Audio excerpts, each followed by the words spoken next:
আজকে আমি আত্মা ঠান্ডা করার মতো একটা ডেজার্ট বানাচ্ছি, তাও আবার ড্রাগন ফল আর দুধ দিয়ে।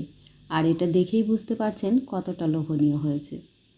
বাইরে থেকে এলে এই রকম ঠান্ডা ঠান্ডা ডেজার্ট থাকলে মন প্রাণ জুড়িয়ে যাবে, সবাই খুব খুশি হয়ে যাবে। এই ডেজার্টটা বানানোর জন্য এখানে দুটো পাকা ড্রাগন ফল নিয়েছি। একটা ছুরি দিয়ে ড্রাগনের খোসাটা ছাড়িয়ে নিতে হবে। ড্রাগন ফল আমাদের শরীরের জন্য খুবই উপকারী, তবে বাচ্চারা তো সাধারণত ফল খেতে চায় না, তাই এইভাবে ডেজার্ট বানিয়ে দিলে তৃপ্তি করে খেয়ে নেবে। খোসাটা তো ছাড়িয়ে নিয়েছি, এখন ছুরি দিয়ে একটু সাইড থেকে খাঁজ কাটা ডিজাইন করে দেব, তাহলে দেখতে খুব ভালো লাগবে। অবশ্যই এটা না করলেও কোনো সমস্যা নেই। দেখুন একটু চারিদিকটা কেটে নেওয়ার জন্য কতটা সুন্দর লাগছে। আর কেটে নেওয়া অংশগুলো কিন্তু ফেলে দেব না। এদিকে প্যানে 1/2 লিটার দুধ নিয়ে নিলাম। দুধটা আগে থেকেই জাল দিয়ে ঠান্ডা করে নিয়েছি। এখন এর সাথে 1/4 কাপ চিনি দিয়ে দিলাম আর 1 টেবিল চামচ আগার আগার পাউডার দিয়ে দিচ্ছি। এই আগার আগার পাউডারটা সবসময় ঠান্ডা অবস্থায় কিন্তু মেশাতে হবে। এখন খুব ভালো করে চিনি আর আগার আগার পাউডারটা দুধের সাথে মিশিয়ে নিতে হবে। এখনও কিন্তু চুলাটা অন করিনি। 1 চিমটি লবণও দিয়ে দিলাম।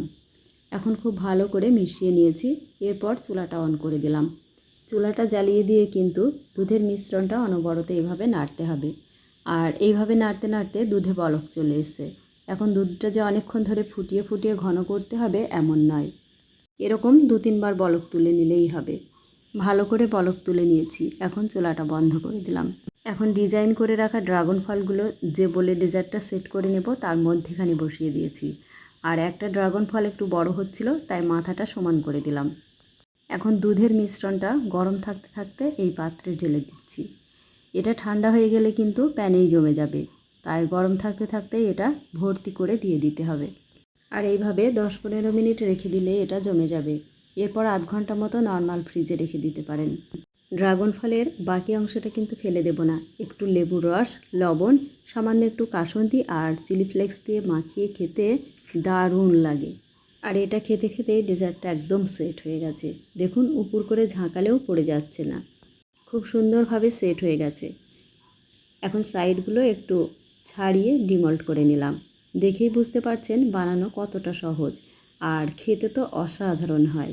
আর ডেজার্টটা দেখতেও খুব সুন্দর হয়েছে। এখন একটা ছুরি দিয়ে পিস পিস করে কেটে নিচ্ছি। দেখুন কতটা লোভনীয় হয়েছে। ড্রাগন ফল আর দুধ একসাথে করে এত সুস্বাদু ডেজার্ট বানানো যায়, না বানালে কিন্তু বিশ্বাসই হবে না। সত্যি কথা বলতে এই ড্রাগন ফলটা খেতে খুব একটা ভালো লাগে না, না মিষ্টি না টক, তবে এইভাবে ডেজার্ট বানিয়ে খাওয়ালে সবাই তৃপ্তি করে খেয়ে নেবে। আর এই ডেজার্টটা ঠান্ডা খেতেই বেশি ভালো লাগে, তাই বানিয়ে নর্মাল ফ্রিজে রেখে দিলেন আর যখন খুশি খেয়ে নিলেন। আশা করি আমার এই রেসিপিটি আপনাদের ভালো লেগেছে। ভালো লাগলে প্লিজ লাইক, কমেন্ট ও শেয়ার করুন। আর আমার এই ছোট্ট চ্যানেলটা সাবস্ক্রাইব করুন। সবাইকে অসংখ্য ধন্যবাদ।